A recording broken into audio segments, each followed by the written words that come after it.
Ēterā svētbrīdis, mani sauc Rolands Bračs, esmu mācītājs. Lasīsim no Bībeles, lasīsim no Mateja evaņģēlija 22. nodaļas. Un viens no tiem, bauslības mācītājs, kārdinādams viņam jautāja, proti Jēzum, un sacīja, mācītāji, kurš ir augstākais bauslis bauslībā?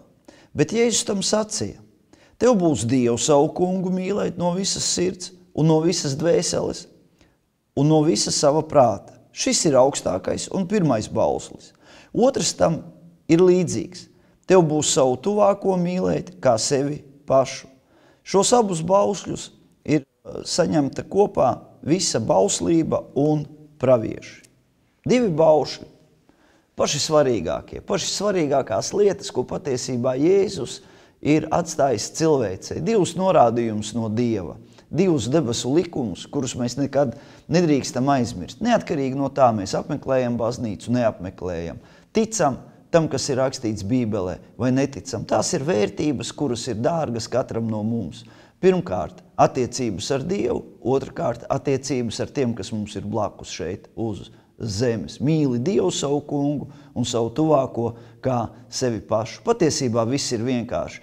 Ja mēs saprotam, ka virs mums ir vēl kāds, kuram pieder pēdējais vārds. Ja virs mums ir vēl kāds, kurš mūs ir radījis, kurš mūs mīl, kurš mūs sargā, kurš izsūta savus eņģeļus, lai mums veiktos un lai mēs tiktu pasargāti savos ceļos, savā skriešanā un iešanā, tad patiesībā mūsu pateicība ir šāda pat mīlestības izrādīšana pret tiem, kas mums ir blakus. Divi baušļi, kuri mums ir jāatcerās. Mīli Dievu savu kungu un savu tuvāko kā sevi pašu. Un tad jau viss sakārtosies. Tad strīdu kļūs mazāk, tad sāncensības kļūst mazāk, nepiedošanas tad būs mazāk vienam pret otru, ģimenes būs stiprākas, vīri mīlēs sievas, sievas mīlēs savus vīrus, vecāki nekaitinās bērnus un bērni būs paklausīgi saviem vecākiem.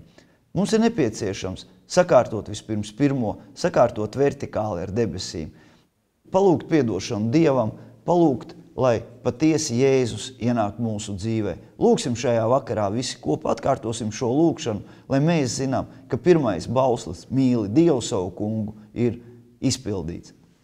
Debesu Tēvs, es nāku šajā vakarā pie Tevis tāpēc, ka es Tevi mīlu. Es lūdzu piedošanu par visiem grēkiem, apzinātajiem un neapzinātajiem. Es lūdzu šajā vakarā, lai es kļūstu par Tavu bērnu. Es pieņemu Tavu dēlu Jēzus Kristus upuri. Es ticu, ka viņš 3. dienā ir augšām cēlies, lai es iemantotu mūžīgo dzīvību. Es pateicos, ka mans vārds ir rakstīts mūžīgā dzīvības grāmatā. To es lūdzu Tava dēla, Jēzus Kristus vārdā. Amen. Nu ko? Rīt būs atkal jauna diena. Lasīsim Bībeli. Sāksim lūgt. Lūksim kā mākam, bet lūksim no sirds.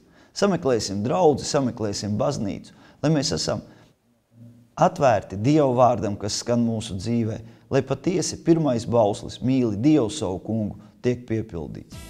Lai Dievs mūs visus sveik.